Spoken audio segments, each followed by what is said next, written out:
Well, my name is Luc Bovens. I'm teaching at the London School of Economics, and I'm actually going to make a move, coming back to the States, and I'll take up a position in University of North Carolina at Chapel Hill on the 1st of January.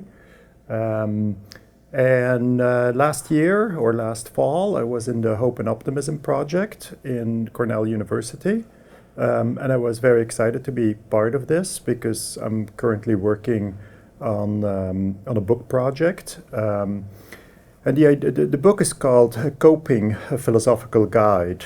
And so what I would like to do is actually bring out a lot of the work that I've been doing in moral psychology over the last 20 years and to put it in a kind of format that is accessible to the public, to the general public.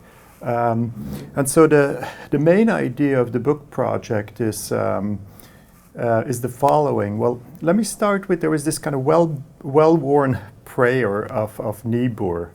And it says that, God gave us the courage to change what we can change, and the serenity to accept what we can change, and the wisdom to know the difference between the two.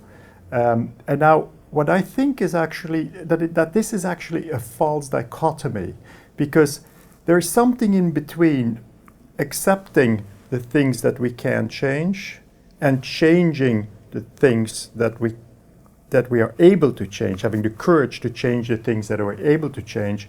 And what comes in between actually is precisely sort of having a kind of control over the mind, right? And now hoping is exactly the sort of thing that fits in the space in between courage and serenity. You're not changing the world, and you're not just merely accepting things.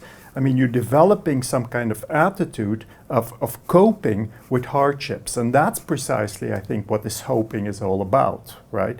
And I think hoping is actually just one of the things that fits in the space between this courage and serenity. Another thing that I've been exploring over the years is what's often called sour grapes, right? Now, sour grapes has a little bit of bad rep, but if you think about it, what you're really doing, or what the fox is doing when he can't reach for the grapes, right, and he turns his back and he says, oh, those grapes are sour, right, is, you could interpret this in many ways. And actually, when you think of this fable, right, it's been written and rewritten in many ways. I mean, it may be the case that the fox just says, look, these grapes are not ripe yet. Then he's actually changing his beliefs in order to deal with his frustration, right?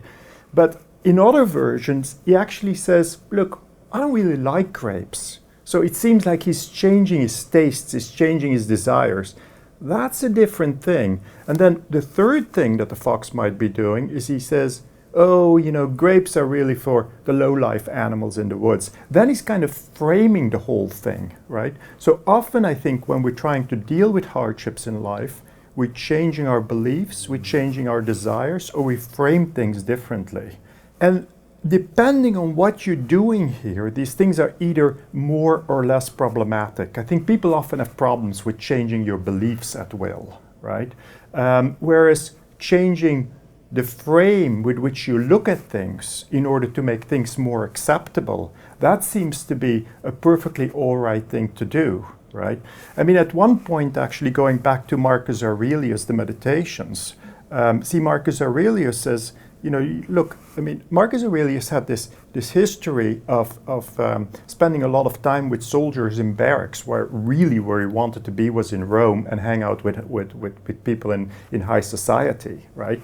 But he says, look, when you find yourself in a situation like that, you have to come to love the people with whom your fate is cast, and you have to love them truly. So the idea is really, he changes his desires, he changes the way that he frames the situation in order to make it acceptable to him. And again, that's a form of coping, right?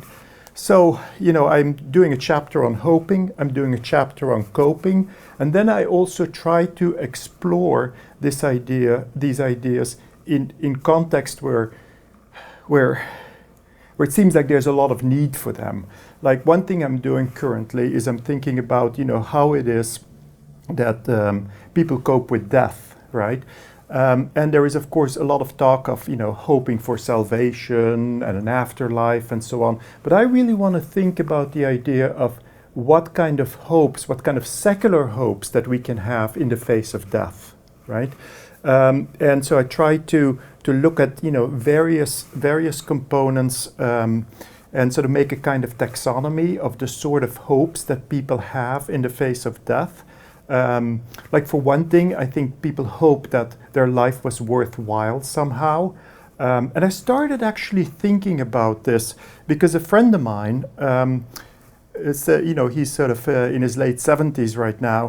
He was a medical doctor, and he is currently, in his retirement working on a family tree, right?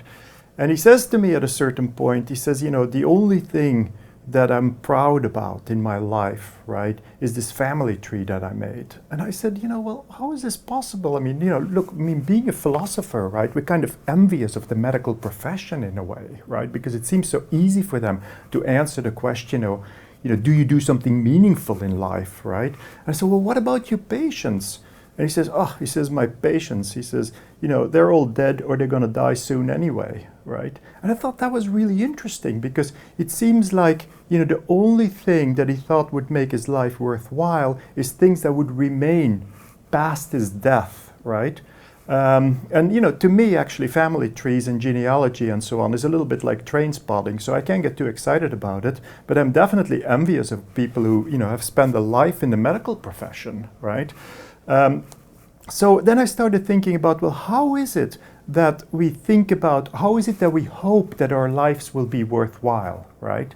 And it seems to me that there is this difference between thinking about a worthwhile life in terms of projects that will extend over the moment of your death versus thinking about having done great things in life, which can be purely ephemeral, right? So I'm sort of thinking about, a DJ who threw fantastic parties, right? You could say, look, nothing of it remains, right? But at the same time, that party, that night, that was a fantastic thing to do. Whereas artists in general think about, leaving a legacy that goes beyond their death, right? There's an interesting quote actually by Keats in which, Keats died young of TB. And when he realizes that he's going to die, then he says, I haven't been able to make a mark in life, and that bothered him. But he says, I've always lived my life according to an aesthetic principle, right? And I think that's quite interesting too, because you can think of, your life being worthwhile in terms of ephemeral projects that you've done, in terms of projects that will extend over your death, but also in terms of living in a particular mode, right? Living a particular style of life. Maybe a life of self-forgetfulness, maybe a life of other-orientedness, or in the case of Keats, living a life in accordance with an aesthetic principle. So that's sort of the idea of hoping that you've lived a worthwhile life. But I think there's other hopes that we have too, other secular hopes that we have too. In general, we just have hopes for the future, right? I mean, there is this saying, after me the downfall, right? But we all feel like there's something wrong with that. You should have hopes for a better future. Then, in addition to that, I think we also hope not just to have lived well, but also we hope to die well. Now that goes back all the way to Aristotle. Aristotle actually thought that dying on the battlefield, that's what was really something to strive for.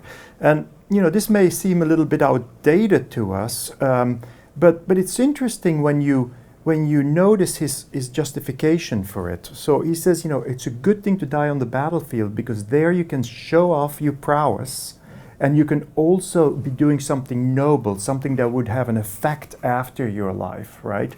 And I think people like this idea of dying in a way that is in accordance with the way that they've lived. And so, we want to live our lives, I think, we want to die in a way that is kind of reflective of the way that we've lived, and we want to leave some kind of legacy as well towards the future. There's a lot of interesting debate actually going on recently in the Netherlands. I mean, euthanasia is legalized in the Netherlands, but the debate right now is whether if somebody gets a diagnosis of cancer, whether they can have a very early euthanasia, because if they wait too long, none of their organs will be any good anymore, right? And so they ask actually to be euthanized earlier because they want to be organ donors. And it's the same thing, you want your death to be worthwhile in some way.